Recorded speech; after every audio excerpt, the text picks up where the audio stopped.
नमस्कार दोस्तों, study with कुछ चैनल में आपका स्वागत है। फ्रेंड्स, जैसा कि हमने आपसे पिछले वीडियो में बताया था कि ये जो सीरीज चल रही है आपके जो करंट अफेयर से संबंधित और जो वर्तमान में सबसे ज्यादा चर्चा के बिंदु हैं उनसे संबंधित ये वीडियो बनाए जा रहे हैं। तो आज का जो चर्चा का बिंदु होगा वो होगा यूजीसी नियम में, क्योंकि इस समय आपका हर जगह देखे होंगे यूजीसी का विरोध नियमों का विरोध हो रहा है। तो हम अपना समझें कि इस नियम का विरोध हम क्यों कर रहे हैं, इस नियम में क्या है और आपका ये विरोध करने का कारण क्या है। तो आइए समझते हैं यूजीसी नियम 2026। देखिए, इसमें हम चर्चा किस किस किस बात की करेंगे। तो पहला जो होगा, ये हाल ही में चर्चा में क्यों है। दूसरा जो होगा, यूजीसी क्या है। आपसे कोई पूछ ले यूजीसी क्या है और क्या है, और तीसरा इसमें क्या बदलाव हुआ है और विरोध का कारण क्या है, ये भी हम समझते हैं। तो देखिए, चर्चा में क्यों है। तो 13 जनवरी को यूजीसी यूनिवर्सिटी ग्रांट कमीशन विश्वविद्यालय अनुदान आयोग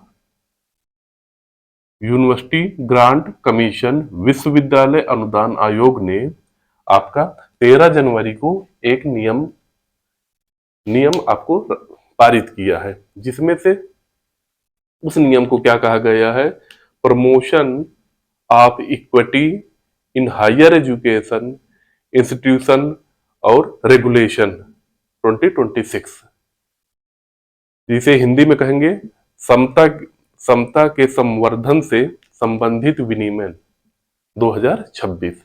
तो एक नियम लाया गया है जिसे कहा गया है promotion of equity in higher education institution regulation 2026। UGC क्या करता है, जितने हायर एजुकेशन यानी उच्च शिक्षा के यानी विश्वविद्यालय, उनकी निगरानी का कार्य और ग्रांट अनुदान देने का कार्य यूजीसी ही करता है। अभी हम यूजीसी क्या है इसके बारे में जब विस्तृत पढ़ेंगे तो समझेंगे। तो उसने एक नियम लाया है यूजीसी ने, जो 11 जनवरी को लाया था। अब बात करते हैं यूजीसी क्या है। तो 1944 में, इसके इतिहास के बारे में समझते हैं कैसे यूजीसी आया। 1944 में सार्जेंट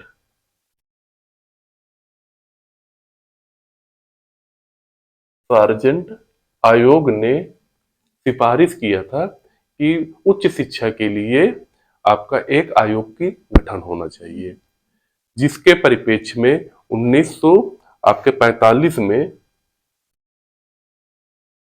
1945 में यूनिवर्सिटी ग्रांट कमीशन का गठन हुआ।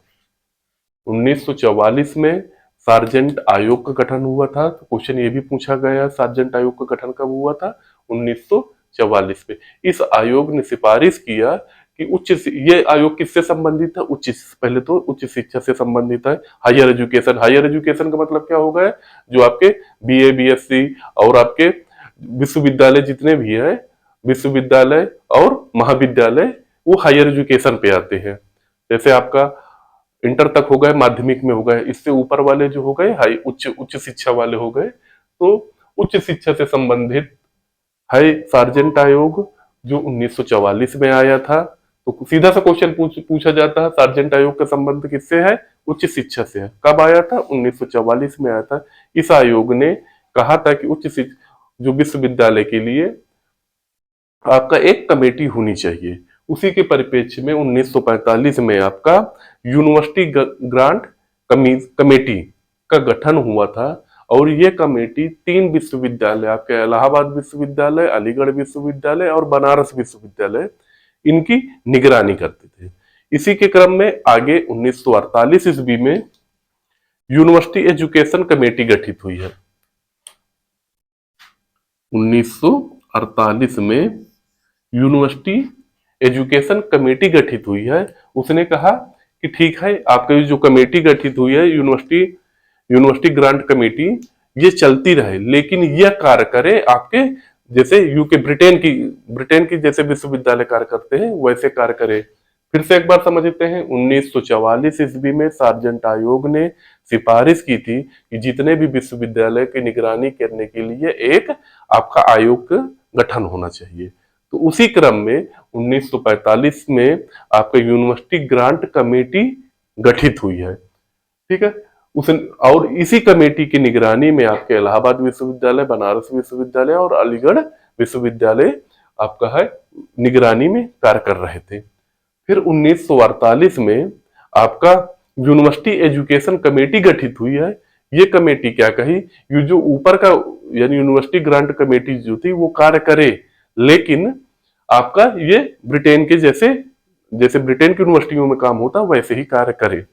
इसी परिप्रेक्ष्य में 1952 ईस्वी में यूजीसी को 1952 ईस्वी में यूजीसी को ग्रांट वितरण की जिम्मेदारी दी गई थी, यानी ग्रांट का मतलब क्या, अनुदान देने का भी जिम्मा दे दिया गया था 1952 ईस्वी में।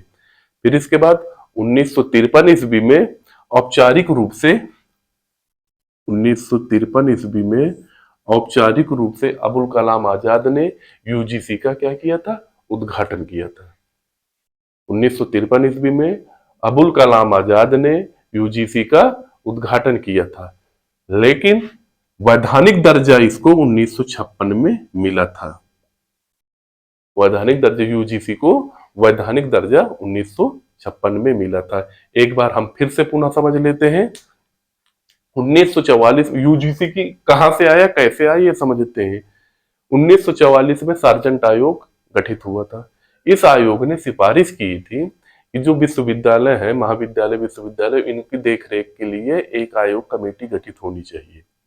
तो इसी क्रम में 1945 में यूनिवर्सिटी ग्रांट कमेटी गठित हुई थी, जो इलाहाबाद, बनारस और अलीगढ़ विश्वविद्यालयों की देखरेख करते थे। फिर आगे इनमें हर समय समय पर आपको क्या कहते हैं, सुधार के लिए कोई ना कोई कमेटी गठित होती है, उसकी सिफारिश लागू की जाती है, और वो सिफारिश कितनी लागू होती है सरकार पर डिपेंड होता है। तो 1948 में फिर आपकी क्या यूनिवर्सिटी एजुकेशन कमेटी गठित हुई है। उसने कहा यूनिवर्सिटी ग्रांट कमेटी जो है वो कार्य करे, लेकिन कैसे कार्य करे, जैसे ब्रिटेन के विश्वविद्यालय कार्य करते हैं वैसे कार्य ये भी करे। फिर इसके बाद 1952 में जो यूजीसी है, 1945 में आपका यूजीसी गठित हुआ, यूनिवर्सिटी ग्रांट कमेटी, और इसी यूजीसी को 1952 में ग्रांट वितरण का भी जिम्मा दे दिया गया। फिर 1953 में अबुल कलाम आजाद ने यूजीसी का औपचारिक उद्घाटन किया था, लेकिन 1956 में इसको वैधानिक दर्जा मिला था। तो हम कह सकते हैं यूजीसी का अधिनियम कब आया, 1956 ईस्वी में आया। अब इसके बाद हम बात करते हैं, इसमें देखिए यूजीसी कार्य किसके किसके अंतर्गत करते हैं। इसमें देखिए होते का यूजीसी के जो आपका पूरा वर्क करेगा, इसमें एक अध्यक्ष होता है, एक उपाध्यक्ष होता है, एक अध्यक्ष, एक उपाध्यक्ष, 10 सदस्य होते हैं। और ये जो 10 सदस्यों की नियुक्ति कौन करता है, केंद्रीय मंत्रिमंडल, केंद्र सरकार करती है। इसके ही प्रतिनिधि इसमें आते हैं, यानी यही नियुक्त केंद्रीय मंत्रिमंडल इन 10 सदस्यों की नियुक्त करते हैं।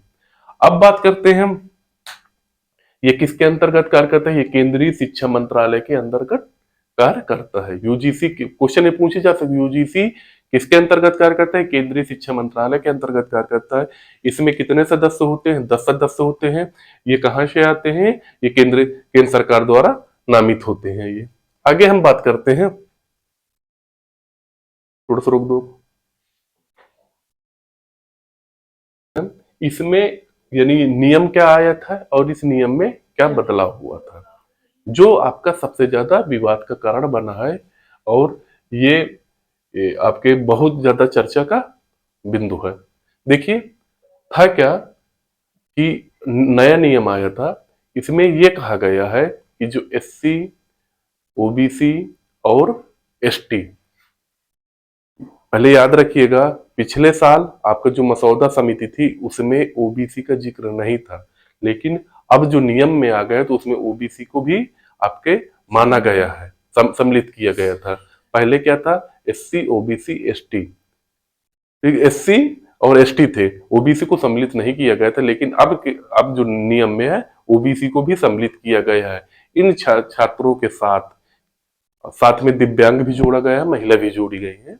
इन छात्रों के साथ किसी भी प्रकार का भेदभाव, चाहे प्रत्यक्ष हो या अप्रत्यक्ष हो, यदि भेदभाव होता है तो उनके खिलाफ कानूनी कार्रवाई प्रस्तावित की जाएगी।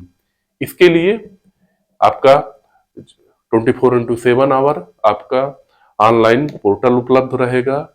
एक आपके कैंपस में आपका इक्विटी सेल स्थापित किया जाएगा। पहले भी था इक्विटी सेल, लेकिन उसकी अनिवार्यता नहीं थी कि आप कैंपस में इक्विटी सेल स्थापित करें। लेकिन अब क्या हो गया, उसको अनिवार्य बना दिया गया है कि इक्विटी सेल स्थापित हो और तय समय सीमा के अंतर्गत उसका निस्तारण करना है।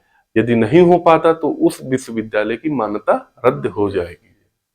अब यहाँ विवाद का कारण क्या है कि हम कैसे जानेंगे कि क्या कहते, कोई व्यक्ति झूठा केस कर रहा, उसके लिए क्या जवाबदेही है और ये कैसे कार्य करेगी, इसकी कोई स्पष्ट नीति नहीं है। इसी कारण जो अगड़ी जाति के छात्र हैं उनमें काफी ज्यादा रोष व्याप्त है। तो ये रहा आपके इस बिल का, इस नियम के विरोध करने का कारण क्या है। यदि इसमें आपका स्पष्ट प्रावधान हो जाए कि यदि कोई झूठा कोई शिकायत करता है उसको दंडात्मक कार्रवाई हो, तो ये बचा जा सकता है कि इस कानून का दुरुपयोग ना हो सके। फ्रेंड्स, ये रहा आपका यूजीसी एक्ट 2026, जिसके बारे में हम अपने राय रखे हैं। तो मिलते हैं ऐसे ही करंट टॉपिक पर अगले वीडियो पर। तब तक नमस्कार।